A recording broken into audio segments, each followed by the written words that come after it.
फक्त सांगतो, जवळपास 60-70 वर्ष झालं मराठवाडा अखंड महाराष्ट्रात आला. आम्ही राहायला महाराष्ट्रात,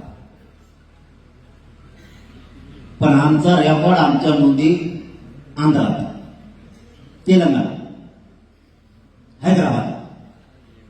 तुम्ही राहायला धाराशिवला, तुमची जमीन इथं 7-12 इथंच पाहिजे ना, तुम्हाला हैदराबादला जावं लागतं. समजून घ्या, हैदराबादचं गॅजेटियर मराठ्यांचं सोनं असताना सुद्धा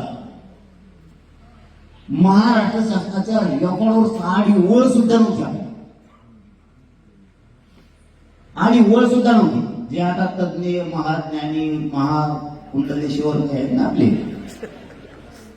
हे सांगतात ना, इतक्या दिवसात तुम्ही गॅजेटियर कमीत कमी सरकारच्या रेकॉर्डवर तरी आणायला पाहिजे होतं. कमीत कमी रेकॉर्डवर पुढची नाही आणखी लढता आली. आमचा असून कमी लागू केलं.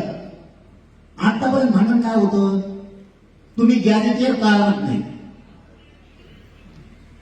हे जर आमच्या आधी तुम्ही करून ठेवलं असतं, गॅजेट आणलं बा, जे आकार लावा, पण त्याने लागू नाही करा, तिथून पुढे आम्ही लढलो असतो पोरं.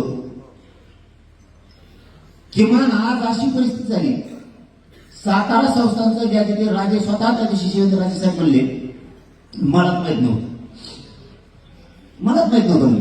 त्यांचंच असून, त्यांचं म्हणजे पश्चिम महाराष्ट्राचं असून, त्यांना जर कोणीतरी सांगायला पाहिजे होतं, मग अज्ञानी एखाद्या अभ्यासात तज्ञ किंवा राजेसाहेब असं असं गॅजेटियर आहे, त्या बिचाऱ्यांनी प्रयत्न केले असते ना.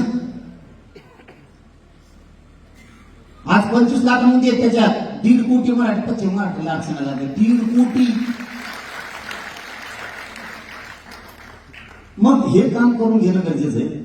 हैदराबाद गॅजेटियरची ओळख सुद्धा नव्हती. कमीत कमी GR निघाल्यामुळं महाराष्ट्राच्या आपल्या रेकॉर्डवर आपला तिकडचा रेकॉर्ड सगळा इथं आला. उद्या वाकडा तिकडा उचललं, सरळ चाललो. किंवा ते पण नव्हतं आता. मी हुशारीनं म्हणा, काही मला अडाणीमध्ये पुरा अडाणी आणतोय ना, तुमच्या दारात ठेवायला लागलो ना, एक पुरावा आणून, मराठ्यांच्या दारात पुरावा आणून ठेवला गेला. मराठ्यांच्या दारात पुरावा आणून ठेवला. हे बघतोय जमिनी. उद्या मी नसतो असलो, मेलो फिरो, तुम्हाला आम्हाला टाकावा म्हणून.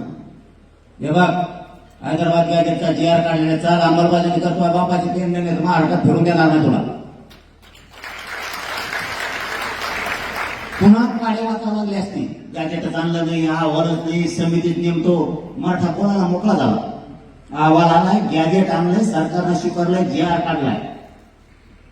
कमीत कमी काटेरी रस्ता होता तर आम्ही समाजासाठी, तेव्हा आता डांबरीचा रस्ता करून ठेवलाय, खड्डे फिटे बुजून ठेवलेत, खड्ड्यात पडून माझ्या मराठ्याचं तोंड फुटू नये इथपर्यंत करून ठेवले, तरी नाव ठेवता.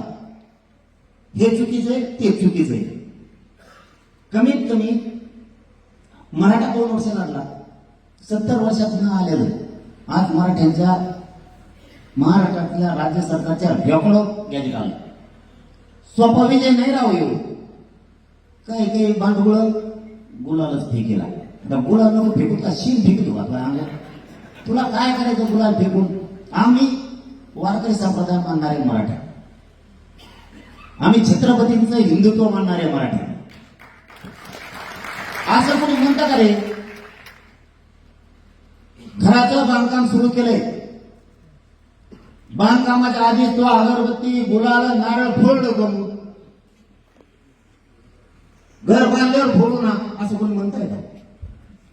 ती परंपरा आहे, संस्कार आहे.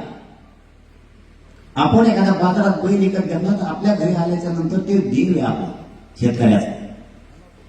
आल्याच्या नंतर त्याची आरती करते, त्याच्यावर गुलाल टाकते. मग काही विजय घेऊन आता कधी बैल येताना. संस्कृती ती संस्कृती. प्रत्येकाच्या कपाळाला घराचं बांधकाम करताना, कुदळ टाकताना आपण सगळ्याला गुलाल लावतो कपाळाला. मग आपण म्हणतो काय त्याला बांधायच्या आधीच. ती यशाकडे जाणारी परंपरा आहे. तुला कळतंय का बे आपल्या? तू काय करतात नाही हे कोणाला माहिती, काय याचा ज्ञानी अभ्यासाचे. आपल्या आई मावल्या आपलं लेकरू शिकायला चाललं, पुढे ऍडमिशन घेतलं ना, त्याची आरती करतात, त्याला गण लावतात, जा म्हणतात बाळा